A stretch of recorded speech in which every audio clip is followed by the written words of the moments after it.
Generation Z has access to more communication networks, messaging apps, and social platforms than any demographic in human history.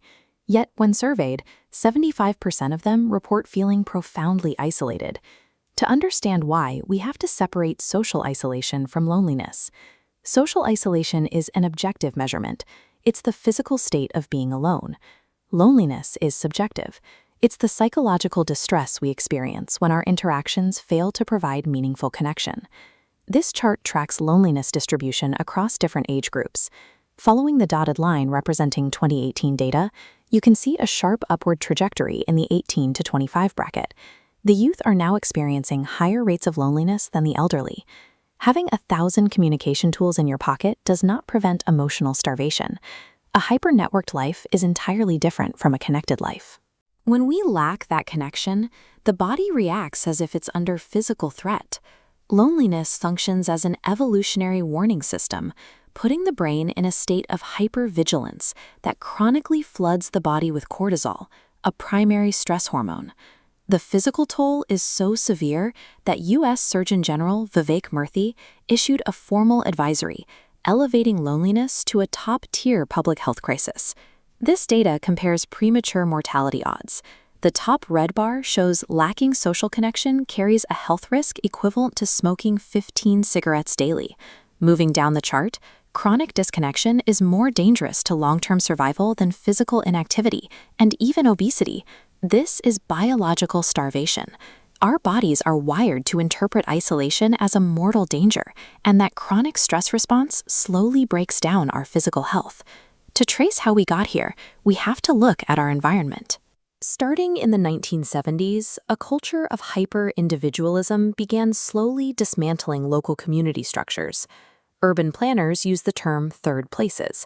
These are the vital, informal, neutral gathering spots that exist outside of your home and your workplace or school. This photograph of the Gallery Coffee Bar captures a functional third place.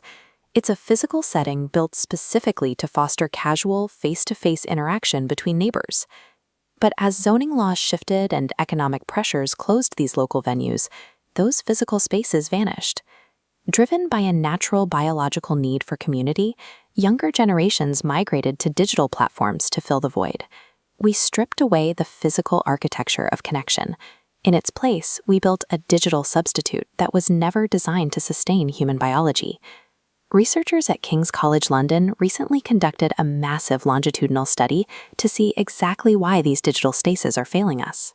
Their findings challenge the standard advice to simply put our phones away. They discovered that total screen time matters far less than the specific type of platform you are using.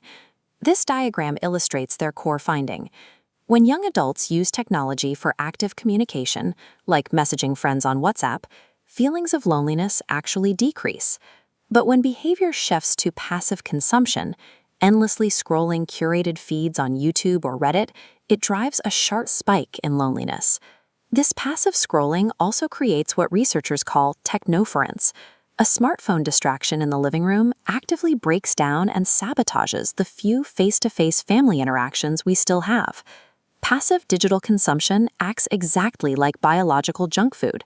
It occupies our time and attention, but provides zero nutritional value for genuine human connection. Fixing this doesn't require throwing our smartphones into the ocean. It requires actively shifting our digital diet from consumption back to connection. We can find a blueprint for this in the traditional Okinawan practice known as the Moai. A Moai is a lifelong, close-knit support network. As seen with these 4 elderly Japanese women, it serves as a permanent social anchor, ensuring that its members never have to face life's major stressors alone. Building a personalized modern Moai is a required survival skill. It's an essential part of digital literacy. The recovery process is deeply biological. Engaging in simple, active microconnections slowly retrains a hypervigilant brain to feel safe again. You can start with a 5-minute daily gratitude reset.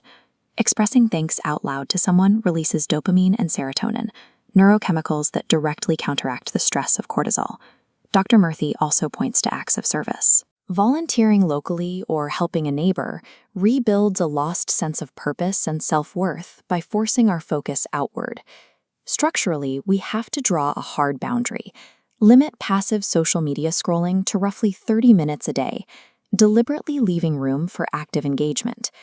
Loneliness is a systemic environmental failure of the modern world, not a personal flaw of the youth. By understanding the critical difference between passive scrolling and active connection, we can finally begin to bridge the gap.